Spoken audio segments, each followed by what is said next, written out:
अभी आपके सामने मैंने कहा कि तुलसीदास जी रामायण के रचयिता है, मैं कहता हूं ना, पर क्या तुलसीदास जी मानते हैं कि मैंने रामायण की रचना की है? बिल्कुल नहीं। का उनसे पूछा गया किसने रचना की? कहने रच महेश निज मानस राख। ऐसे तो बहुत से लेखक हैं जो दूसरे की वस्तु को अपना बना के कहते मैंने लिखा, दूसरे की कहानी को अपना बना देते। लेकिन गोस्वामी जी ने कहा शंकर जी ने इसको बनाया। पार्वती जी ने शंकर जी से पूछा, नहीं बात नहीं करेंगे आप लोग। शंकर जी ने पार्वती जी ने पूछा, आप वह रामायण सुना रहे हैं जो आपने बना करके रखा था? बिल्कुल नहीं, मैं तुम्हें वह कथा सुना रहा हूं जो कागभूषुंडी ने गरुड़ को सुनाया था। कागभूषुंडी गरुड़ प्रति गाई, वो स्वामी जी कहते हैं शंकर जी ने बनाया। शंकर जी कहते हैं नहीं नहीं, वो तो कागभूषुंडी ने गरुड़ को सुनाया था, वही मैं तुमको सुना दे रहा हूं। और बाद में याज्ञवल्क्य जी से जब पूछा गया कि आप जो ये कथा सुना रहे हैं वो रामायण आपकी बनाई हुई है? नहीं नहीं, ये तो शंकर जी ने पार्वती को सुनाया था, कागभूषुंडी जी ने गरुड़ को सुनाया था, और मैं उस सुनी हुई बात को आपको सुना रहा हूं। और इसका क्या अर्थ हुआ? मानो अपने आप को कर्ता मान लेना। बस मूल दर्शन ये है, आप कौन हैं? क्या सचमुच आप कोई वस्तु बनाते हैं? कोई कृति आपकी है? यह सत्य है, कोई कृति व्यक्ति की होती नहीं है, व्यक्ति के माध्यम से कृति का प्राकट्य होता है। और जिस समय उस कृति के प्राकट्य को अपने से जोड़ देता है, वहीं वो अभिमानी बन जाता है, मेरी कितनी बड़ी कृति है, कितनी बड़ी रचना। और तुलसीदास जी ने इतनी राम कथा लिखी क्यों? हम और आप भले ही कह दें लोक कल्याण के लिए, पर तुलसीदास जी ने क्या कहा? बोले ये कथा तो गुरु जी से मैंने सुनी थी, कथा मैं गुरु सन सुनी, कब सुनी सुख। गोस्वामी जी कहते हैं, पुण्य मैं निज गुरु सन सुनी, कथा सुसूकर खेत समुझी नहीं, तस बालपन तब अति रहूं अचेत। मैं छोटा था, गुरुजी रामायण सुना रहे थे, पर मैं बचपने के कारण पूरा नहीं समझ पाया। पर गुरु जी इतने कृपालु थे कि तदपि कही गुरु 12 तो समुझी परी कछु मति अनुसारा। गुरु जी ने बार बार सुनाया और सुन करके मुझे कुछ कुछ समझ में आया। फिर आपने लगता है लोक कल्याण की भाषा से, लोक कल्याण की भावना से, इसको आज कहेंगे तो हिंदी भाषा, उस समय तो उसको गांव की भाषा मानी जाती थी, अवधी कह लीजिए। आपने क्या लोक कल्याण के लिए इसका अनुवाद कर दिया? उन्होंने कहा बिल्कुल नहीं। शब्द क्या है?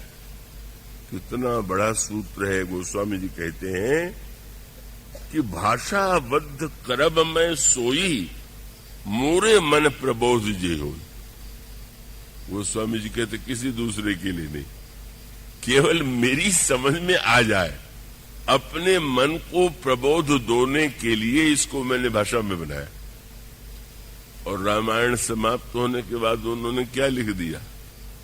काहे के लिए? आजकल समाज में लोक कल्याण की भावना से प्रेरित अनगिनत व्यक्ति हैं, और वह लोक कल्याण कितना हो रहा है इसका दर्शन भी हम सब जीवन में कर रहे हैं। गोस्वामी जी से पूछा गया ये किसके लिए है, और तुरंत उन्होंने कहा, मुझे तो आश्चर्य होता है जब कोई व्यक्ति ये दावा करे कि मैं अंधकार दूर कर रहा हूं, अंधकार दूर करना चाहता हूं। गोस्वामी जी ने अंत में भी यही कहा, स्वांतस्तमः शांते, मेरे हृदय का अंधकार दूर हो जाए, मेरे हृदय का की बुराई दूर हो जाए, इसलिए मैंने इस राम कथा को इस रूप में रखा। और इसका सूत्रात्मक अर्थ क्या है? जो कुछ है वो हमारा नहीं है, आपका नहीं है। इसलिए अगर कोई व्यक्ति हिंदू धर्म को समझना चाहे तो उसको एक ही शब्द समझ लेना चाहिए, अनादि। अनादि समझ लीजिए, आपके समझ में सब आ जाएगा। क्या अनादि है? संसार किसने बनाया? कहने के लिए कहेंगे ब्रह्मा ने बनाया। तो रामायण में क्या लिखा हुआ? विधि प्रपंच अस अचल अनादि, संसार अनादि। ये ईश्वर बोले राम अनादि अवधपति सोई, सब कुछ अनादि ही अनादि है। शंकर जी का पार्वती से विवाह होने लगा तो मुनियों ने आज्ञा दिया कि आप दोनों गणेश की पूजा कीजिए। विवाह हो रहा है, गणेश जी शंकर पार्वती के पुत्र हैं, विवाह हुआ नहीं, उसके पहले कहते हैं पूजन कीजिए। शंकर जी और पार्वती जी ने जब पूजन किया तो किसी ने कहा महाराज ये क्या बात हुई? और तब वही उस शब्द, एक ही शब्द है समझने का, मूल सूत्र। मुनि अनुशासन गणपति पूजऊ शंभु भवानी, को सुनि संशय करे जनि, सुर अनादि जिय जान। देवता अनादि है, वेद अनादि है, ईश्वर अनादि है, संसार अनादि है। अनादि शब्द तो इतना व्यापक हो गया कि जब भरत जी ने चित्रकूट में प्रभु से कहा कि महाराज आपके अभिषेक के लिए तीर्थों का जल लाया गया है, इसका क्या करें? तो प्रभु ने कहा कि महर्षि अत्रि के पास जाओ और वो जहां रखने के लिए कहें वहां रख देना। अत्रि जी जाते हैं, आप में से जो चित्रकूट गए होंगे, जाते होंगे, वहां जानते हैं एक तीर्थ है भरतकूप। तो महर्षि उन्होंने अत्रि जी ने कहा कि इसी कूप में तुम जल स्थापित कर दो, ठीक है। लेकिन एक बात तो कहना नहीं भूले कि ये मत समझना कि मैंने इस तीर्थ का निर्माण किया या तीर्थ के जल के द्वारा निर्माण हुआ। तब शब्द वही मुनि जी कहते हैं, तात अनादि सिद्ध थलेहु, लोपेउ काल विदित नहीं केउ।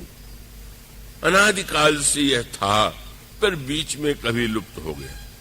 यही हमारा दर्शन है। हमारे दर्शन की मान्यता ये है, कोई वस्तु होती है, बीच में कभी लुप्त जैसी होती है और फिर किसी को माध्यम बना करके वो सामने आ जाती। इसलिए वो कह दे तात अनादि सिद्ध थले।